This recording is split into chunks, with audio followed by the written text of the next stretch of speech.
Hello everyone. So in last lecture we have studied about Biot-Savart law and we have seen example of current carrying wire, magnetic field due to current carrying wire. Now a second example which is important, we look at current loop. This becomes very important because the current loop can be used as antenna and we need to find out what is magnetic field of this. Of course in an antenna you are really looking at time varying current. We want to convey information, therefore there is a time varying current there, but here we will introduce you to static electric field and that is of some importance as well. Now how would the current loop be there? So let us assume there is a current loop in xy plane and z direction is perpendicular to this plane. Okay, and in horizontal plane the radius of loop is a. And at this point here, I need to consider current element ideal prime. Now in which direction the current element would be pointing? The current would be pointing along, I know that ideal would be pointing along phi direction. Now and what would be the line element at this point? The line element is a d phi. Okay, so now where do I want to find the field? Now I will be very happy to find the field at height of h. Okay, and therefore the vector r for my field point will be z hat. And I need to construct a vector which will take me from the line element to the field point. So I have this r as a x hat and I would come up with r prime, the source point. Okay, the source point will be a vector which is a r hat. So this is source vector. So this is in the direction of r hat. So again this direction of r hat vector, and you know that this r vector which is joining my field and source point will be z hat minus a r hat. And the magnetic field will be given by mu 0 I by 4 pi. This is constant, so this is constant, so it's outside the integration will go from 0 to 2 pi. Okay, and this line element a d phi prime phi hat into r hat, and as we know r hat is r vector divided by its magnitude. Unit vector is given by r hat divided by r square. So you can see what would be the phi hat cross r vector. So I am putting the value of r vector from here. Then we know that phi into z is r hat and its component is z. Now phi into r hat is negative z hat, and this negative sign will become positive then. So this will become z r hat plus a z hat. Now substitute this cross product in this equation and you will get two integrations. Okay, so by substituting you will get two integration. The first integration goes to 0. One simple way of thinking about why this would goes to 0 is because if you look at r hat, it can be written as z hat cos phi plus y hat sin phi, and integration of cos phi and sin phi over entire cycle of 0 and 2 pi will actually equals to 0. So this first integration will become 0, and the second, if I integrate and simply the resulting expression you are going to get, I am writing the final expression. Okay, mu 0 pi I a square. I am keeping pi. Okay, now this type of expression you have already seen earlier. You will see soon where you have seen that expression, but before that let me write down this pi I a square as a magnetic moment m. So this pi a square is the area of the loop, multiply with current will give me magnetic moment. Okay, and it is actually a magnetic moment, and we will be considering the magnetic moment, the torque, the force, those things later on, but this is the something that I want to point out right here because of the loop. Now you look at a field at very far distance. You know, at a very far distance of the loop, you will see that this field actually, if distance is large compared to the radius, so this will become 0, means negligible. So this will be inversely proportional to z cube. So in this situation, you go up and up along x-axis, and you would see that field goes as 1 by z cube. There was a situation where you had two charges, positive q and negative q, and if you look at far away distance, the charge distribution, you will find out that the electric field decay as 1 by r cube. So this is 1 by distance cube, and similar thing you will see here also. So the field on the axis is actually decaying as 1 by z cube, and you can visualize this reason of thing one by looking at the point current carried in the loop and considering two pieces in the opposite direction, like one over here, one over here. So in this, current is in this side, and in this, current is in this direction. So two opposite directions. So you can think of these two as a short line segment or the current element which are carrying current in opposite direction. And when you look at far distance, the situation is quite similar to these two charges of opposite polarity. So you are looking at from the far distance, and this physical idea to why the field goes as 1 by z cube and or 1 by r cube in the dipole case. So this would be actually a magnetic dipole type of situation. So you have the field which is very similar to electric field. And one final example that I would like to consider here, because we move to the next law, is something called as some strips of conductors. This strips of conductors comes in various places. It could be eddy current carried by machines, or it could be wall current on waveguide. And we want to find out magnetic field because of this strips of current, these green lines. So this carrying current or current density, a constant current density of J naught in x direction.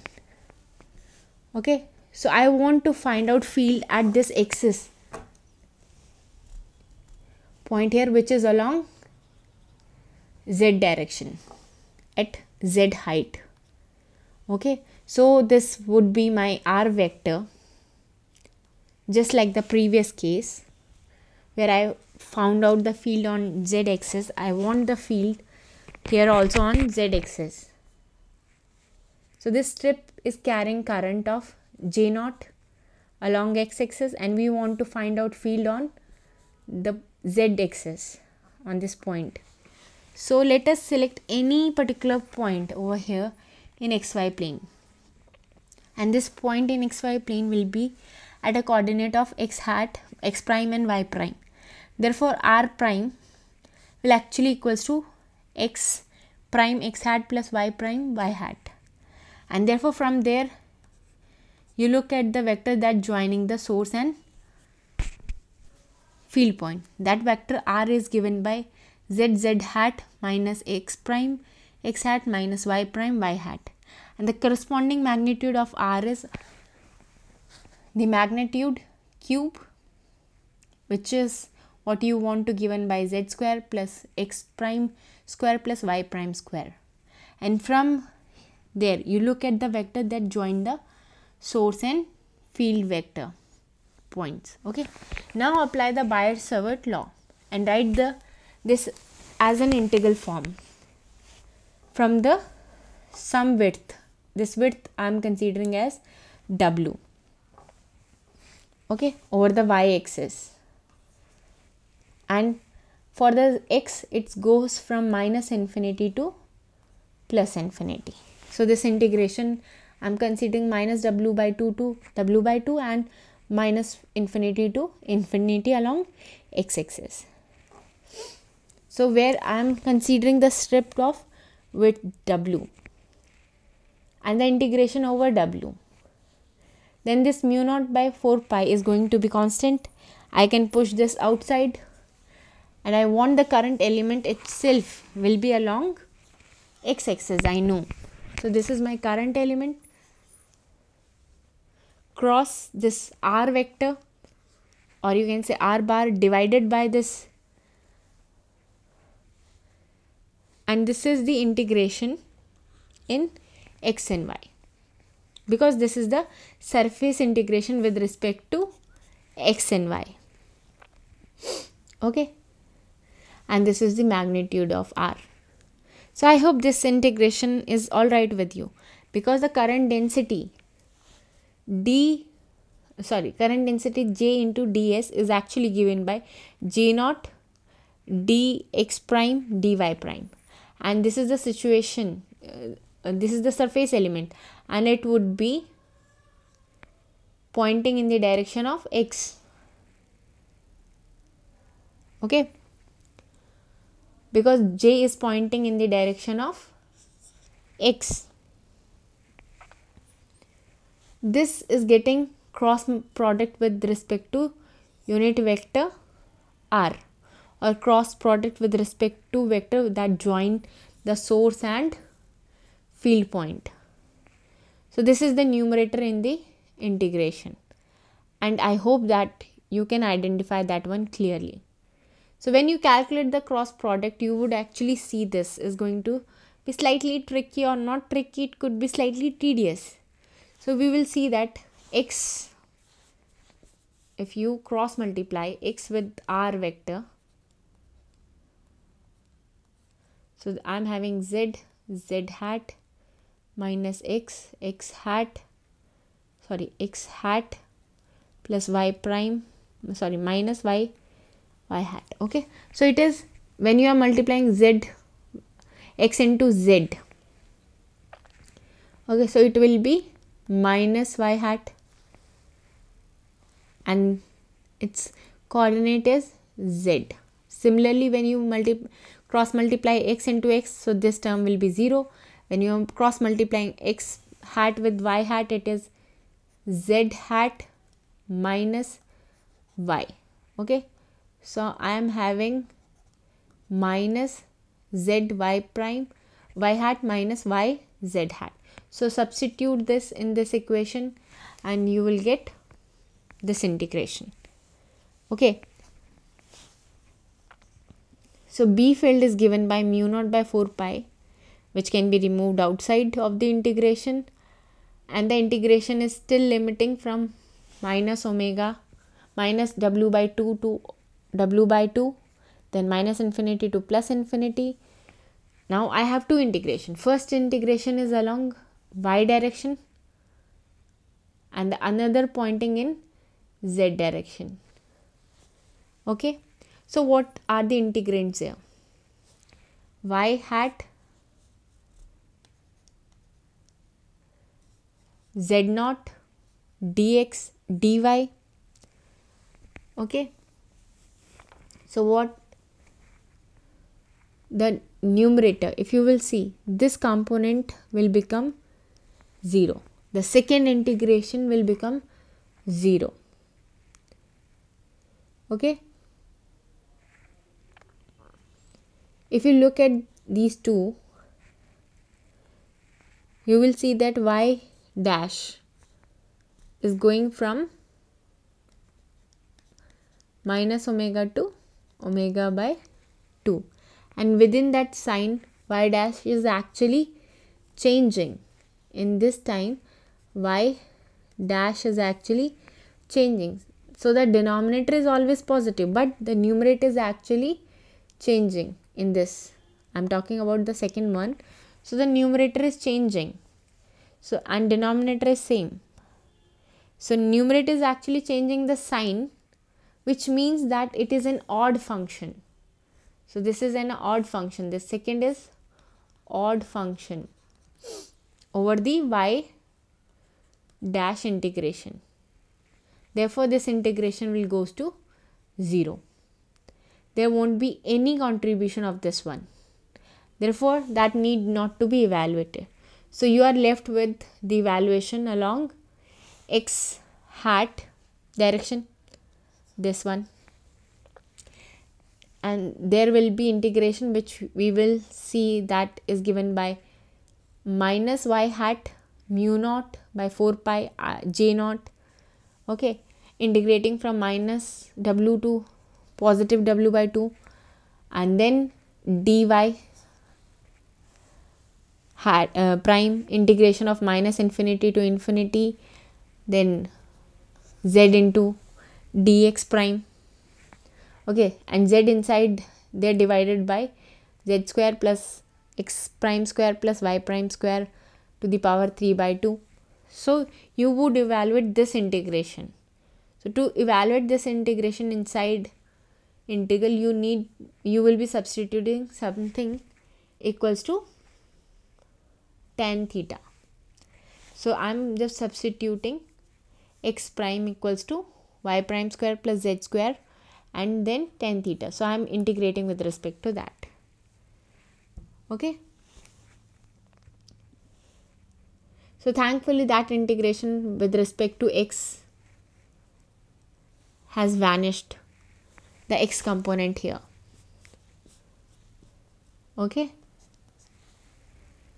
And you just have the second integral, and you put y prime is equals to z tan square, this, you will get this. Okay, when you integrate it, you will get this integration. Again you put y prime equals to z tan theta, change the limit of integration. Now integration limit will be finite because you are integrating minus w by 2 to plus w by 2.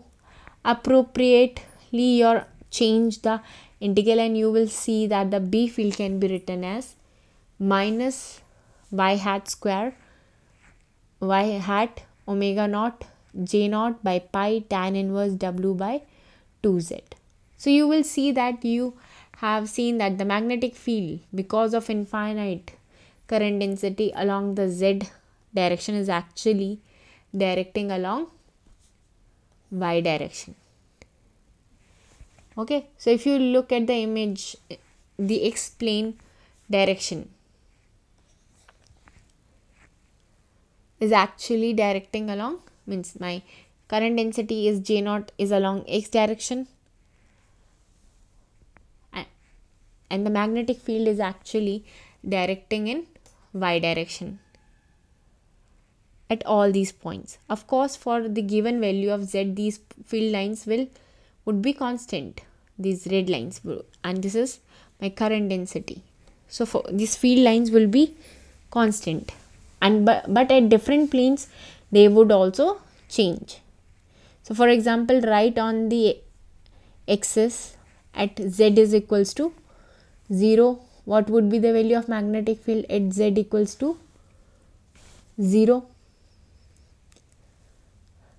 So tan inverse will be 0. 1 by 0 is inverse of infinity is pi by 2. Tan inverse of infinity is pi by 2. So this pi and pi will get cancelled. So there is y hat mu naught j naught by 2. Okay. So what would be the value of B field at z equals to 0? The tan inverse infinite is pi by 2, and there is a minus sign up there. So essentially you are going to have some constant values. Okay. And if you go up along z axis and eventually imagine going to infinite point, that is at x equals to infinity, the tan inverse w will be infinity, will be 0, and you will get the field to be progressively going to 0. And does it actually going to follow is 1 by z kind of dependency on the top. So now from the bottom, if you look at z is equals to minus infinity. So the field would actually be still 0, but if you come up with negative value of z, the field B will switch their sign, because the field lines will become mu naught J naught by 2 in y direction. So if you come up from top to bottom, you will see the field line will start at 0 and infinity, and then gradually increase, and there will be a constant value as you come up at z equals to 0 plane. But at bottom they would change the sign. So they would actually be directed along y direction, and they would be decaying towards 0 in the z less than 0. Alright, this is something that we would use Biot-Savart law to calculate. Now, in spirit of discussion of magnetic material, which we will be taking up some time later, we will introduce you to another vector called H vector. And this is something called as magnetic field intensity. And it is measured in amperes per meter. And we said that the reason to introduce H field is this. We imagine that a current actually generate H field, and H field is related to B field via magnetic material property, as opposed to electronic property or the properties of electrical material. Magnetic materials are much more exotic. They are highly non-linear. Most of the time they also have some sort of memory in itself in between them, and this is called as hysteresis. You must have heard about hysteresis. So this complicated relationship between magnetic material to the external magnetic field that is applied is well captured by calculating H field, and then finding a model that is electric case. Dielectric case, we model the dielectric as consisting of dipole. Similarly, we will be modeling this as consisting of magnetic dipoles, and then we will define a magnetization vector that will gives us the link between magnetic field inside the magnetic material as a response to external magnetic field. So I generates H generates B, and B applies the force on the charge or the current. So this is the sequence that we will following when we want to find out magnetic material effect, the model magnetic material effect. So this is the spirit. We want to introduce H, and we want to find out what is the relationship between H and I. In series of experiment, engineer called Ampere shows that if you take a closed path, this path is something called as Amperean law loop or Amperean path. In honor of Ampere, he showed that if you take this path which is closed, this is closed, and then if you find out what is magnetic field H around this, so you calculate line integral of magnetic field H around this closed path or the closed curve C, you will find out that this is equals to total current enclosed. So if you enclosed, I enclosed is the total current that is enclosed by this curve, then the path should be taken in the direction such that there is a nice right hand rule. So the path would curve along itself such that the thumbs point the direction of current that is enclosed. So if you do that one, the amount of current that is enclosed by the path will be related to line integral of Z. So you would immediately contrast this one with the line integral of electric field over a closed path. Okay, so this was actually equals to 0, and because this was equals to 0, we have this relationship as curl E equals to 0. Now here you can immediately see that the point form of this integral relationship will be curl H equals to total enclosed current, because total current enclosed can't be scalar. It would be current enclosed per surface area, because that is what the definition of curl is, if you remember. So this becomes the vector J or current density J. So this is the corresponding point for relation of Ampere law. Later we will see that this form of Ampere law as we have written is actually wrong, because it do not really apply in most cases, because where time varying field are considered. So this is the case where only time, I mean where the field are not varying with time and is equals to total current enclosed, and this is known as Ampere law. And this law is useful when you want to calculate magnetic field, at least in those cases where there is a some sort of symmetry. Okay, so that's all for today's lecture. Thank you.